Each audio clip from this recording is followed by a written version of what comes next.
ربك ونشرنا عليهم كل شيء قبلا ما كانوا ليؤمنوا إلا إن شاء الله ولكن أكثرهم يجهلون. ساتویں پارے کے آخر میں اللہ تعالیٰ نے مشرکین کے بارے میں ذکر کیا تھا کہ نبی کریم صلی اللہ علیہ وسلم سے اپنی من پسند معجزے چاہتے ہیں کہ جو یہ چیز چاہتے ہیں وہیں اللہ تعالیٰ کے نبی ان کے سامنے کر کے دکھا دیں.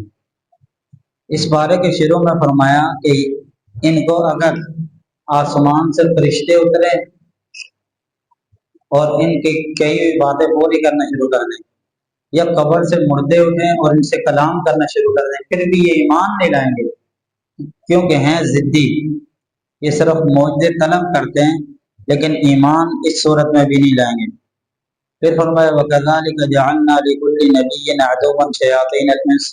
نبی علیہ السلام کو تسلی دی گئی کہ یہ جو مشرکین آپ کو تنگ کرتے ہیں، یہ کفار آپ کو پریشان کر رہے ہیں، تو یہ کوئی نئی بات نہیں ہے. آپ سے پہلے بھی جو انبیاء علیہ السلام دنیا میں آتے رہے یہ لوگ ان کو بھی اسی طرح پریشان کرتے تھے. کبھی کون سا معجزہ مانگا، کبھی کون سا معجزہ مانگا. تو یہ جس طرح ان کو پریشان کرتے تھے یہ آپ کو بھی پریشان کریں گے، لیکن آپ کو پریشان ہونے کی ضرورت نہیں ہے کیونکہ آپ سچے اور حق پر نبی ہیں. اس کے بعد تصوف کو ذکر کیا گیا وَذَرُوا ظَاهِرَ الْإِثْمِ وَبَاطِنَهُ، کہ چھوڑ دو وہ گناہ جو تم ظاہری طور پر کرتے ہو اور جو باطنی طور پر کرتے ہو. ظاہری طور پر چوری کر دی، ڈاکہ مار دیا، قتل کر دیا، یہ ظاہری گناہ ہے. باطنی گناہ کون سے؟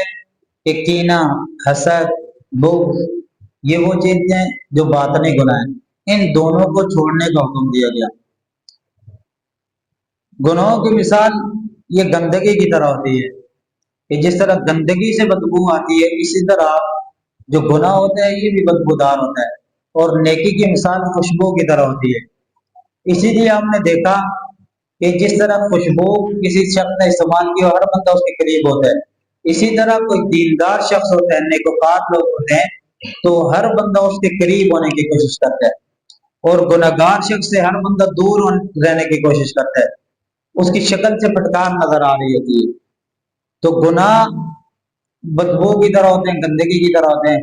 اسی لیے ایک حدیث میں آتا ہے کہ جب کوئی شخص جھوٹ بولتا ہے تو رحمت کے فرشتے اس سے دور بھاگ جاتے ہیں اس کی بدبو کی وجہ سے. تو گناہوں کو چھوڑنے کا حکم دیا گیا چاہے وہ ظاہری گناہ ہو یا باطنی گناہ ہو. اس کے بعد کہا کہ دین اسلام کا جو خلاصہ ہے وہ دو چیزیں ہیں. پورے دین کا خلاصہ دو چیزیں ہیں، ایک ہے اوامر اور ایک ہے نواہی. اوامر وہ جن کا حکم دیا گیا ان پر عمل کرنا چاہیے، نواہی جن سے منع کیا گیا ان سے رک جانا چاہیے. پھر کچھ چیزیں اللہ تعالیٰ نے ذکر کی کہ ان اوامر اور نواہی میں سے کچھ چیزیں ذکر کی. ایک تو یہ ذکر کیا کہ اللہ تعالیٰ کے ساتھ کسی کو شریک نہ ٹھہرانا، اللہ تعالیٰ کی ذات کے ساتھ کسی کو شریک نہ ٹھہرانا.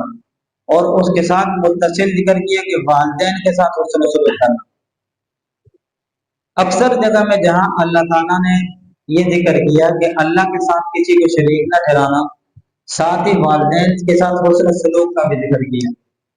یعنی والدین کے ساتھ حسن سلوک کا اتنا اہتمام اور اتنی اہمیت ہے کہ اللہ تعالیٰ نے جہاں اپنی توحید کا ذکر کیا کہ میرے ساتھ کسی کو دوسرے بندے کو شریک نہ ٹھہرانا، اتنا بڑا شرک گناہ ہے کہ سارے گناہوں کی معافی ہو جاتی ہے، اللہ تعالیٰ شرک کو معاف نہیں کرتے. تو اس کے متصل بعد ہمیشہ زیادہ تر جگہ میں اللہ تعالیٰ نے والدین کے ساتھ حسن سلوک کا حکم. تو والدین کے ساتھ حسن سلوک کی کیا اہمیت ہوگی؟ ہم میں سے بہت سارے لوگ ایسے ہوتے ہیں مجھ سمیت کہ ہم نماز بھی پڑھتے ہیں، روزے بھی رکھتے ہیں، عبادتیں بھی کرتے ہیں، بڑے نیک، لیکن والدین کے ساتھ ہمارا رویہ درست نہیں ہوتا. تو ایسی عبادت اللہ تعالیٰ کو بھی پسند نہیں ہے. اسی لیے نبی کریم صلی اللہ علیہ وسلم نے فرمایا کہ رب کی جو رضا ہے نا وہ والد کی رضا میں ہے. اگر والد آپ کا راضی ہے تو سمجھو کہ اللہ بھی راضی ہے، لیکن والد آپ کا ناراض ہے آپ کی باتوں سے، آپ کے رویے سے، اور آپ عبادت کر رہے ہیں، نیکیاں کر رہے ہیں، اور آپ سوچ رہے ہیں میں اللہ کو بہت زیادہ محبوب ہوں، تو ایسا نہیں، کیونکہ آپ نے والد کو ناراض کیا ہوا ہے، آپ کی والدہ آپ سے ناراض ہیں، اور آپ تہجد پڑھ رہے ہیں اور کہہ رہے ہیں میں تو اللہ کو بہت محبوب ہوں، میں تہجد پڑھتا ہوں، تو ایسا نہیں ہے۔ والدین کے ساتھ حسن سلوک کا اللہ تعالیٰ نے جگہ جگہ پہ حکم دیا، اس لیے ہم اپنے والدین کے ساتھ اچھا رویہ رکھیں۔ عجیب بات نہیں ہے کہ ہم جب باہر گلی میں نکلتے ہیں، اپنے کسی دوست کے پاس بیٹھتے ہیں، تو کتنے پیار سے بات کرتے ہیں اور اس کی 10 باتیں سن بھی لیتے ہیں۔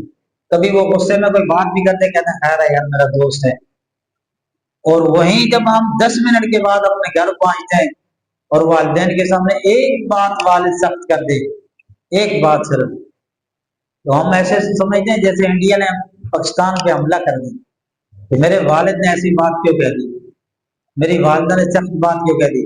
میں ابھی تو باہر گیا تھا، یہ بار بار بات کو بھول کیوں جاتی ہیں، ایک ہی مرتبہ چیز منگوا لیتی، تو اس وقت ہمارا رویہ کتنا سخت ہو جاتا ہے۔ کاش ہمارا صرف رویہ اتنا ہوتا جتنا اپنے دوستوں کے ساتھ ہوتا، تو اس کو بھی حسن سلوک ہی کہتے۔ ہمیں والدین کے ساتھ رویہ بہت اچھا رکھنا چاہیے، ورنہ دنیا سے چلے جانے کے بعد پھر بڑے افسوس ہوتے ہیں، پھر بندہ کہتا ہے کاش ہمارے والدین زندہ ہوتے اور ہم ان کی خدمت کرتے، لیکن پھر موقع نہیں ملتا۔ اس کے بعد کہا کہ اللہ تعالیٰ جو ہے قیامت والے دن ان سے سوال کریں گے، جو لوگ نافرمانی کرتے ہیں، کہیں گے کہ کیا تمہارے پاس کوئی رسول نہیں آیا تھا تمہیں بتانے کے لیے، تمہیں ڈرانے کے لیے، تمہیں سمجھانے کے لیے؟ تو یہ کفار و مشرکین اور نہ ماننے والے اس وقت اقرار کریں گے کہ بالکل جی ہمارے پاس پیغمبر بھی آیا تھا، لیکن غلطی ہماری ہے کہ ہم اس بات کو مانے نہیں۔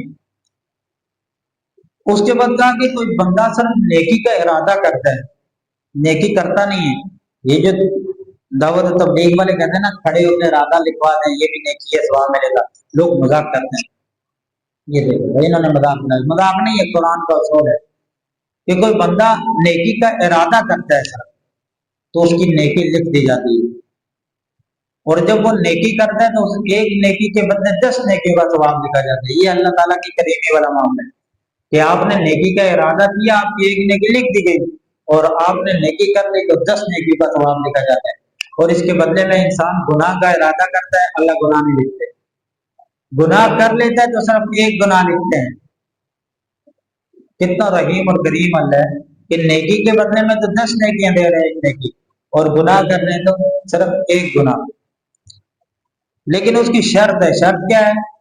اللہ تعالیٰ نے نبی کریم صلی اللہ علیہ وسلم کو فرمایا، یہ آپ صلی اللہ علیہ وسلم سے صرف نہیں فرمایا، یہ پوری امت کے لیے کہ آپ قل ان صلاتی ونسکی ومحیای ومماتی للہ رب العالمین، کہ آپ جتنی بھی باتیں کرتے ہیں یہ اللہ کے لیے خاص ہو، جتنی بھی باتیں کرتے ہیں وہ اللہ کے لیے خاص ہو۔ اخلاص کے ساتھ ایک نیکی بھی کر دے اللہ اس کو بڑھا چڑھا کر 700 تک لے جاتے ہیں، لیکن اگر اخلاص نہیں ہے اور کہتے ہیں کہ پہاڑ جتنا سونا بھی صدقہ کر دو تو کوئی فائدہ نہیں۔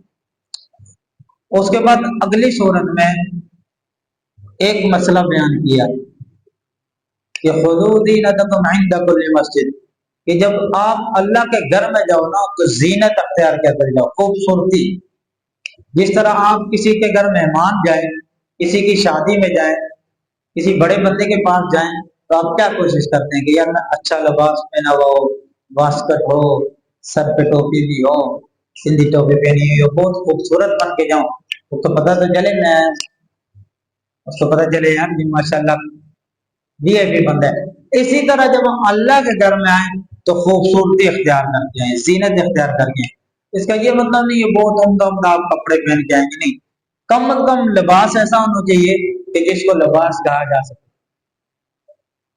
اور نماز کی خوبصورتی اس میں کہ بندے کا سر بھی ڈھانپا ہو، یہ سر ڈھانپنا، اس سے باقاعدہ علماء نے یہ مسئلہ بیان کیے کہ نماز کی زینت کا مطلب یہی ہے کہ جہاں آپ کا پورا جسم ڈھکا ہوا ہو آپ کا سر بھی ڈھکا ہوا ہو۔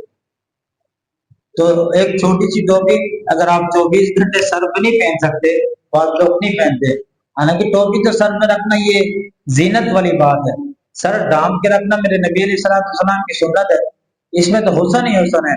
لیکن اگر کوئی کہتا ہے نہیں یار میں تو ہر وقت نہیں پہن سکتا ہوں، یہ مسئلہ ہے وہ مسئلہ ہے، تو ایک چھوٹی سی ٹوپی 30 40 50 روپے والی لے کے جیب میں رکھ سکتا ہے بندہ، کہ نماز کے وقت سر ڈانپ لے اور سر ڈانپ کر نماز پڑھے. دعا فرمائیں جو کچھ کہا سنا گیا اللہ تعالیٰ اس پر عمل کریں.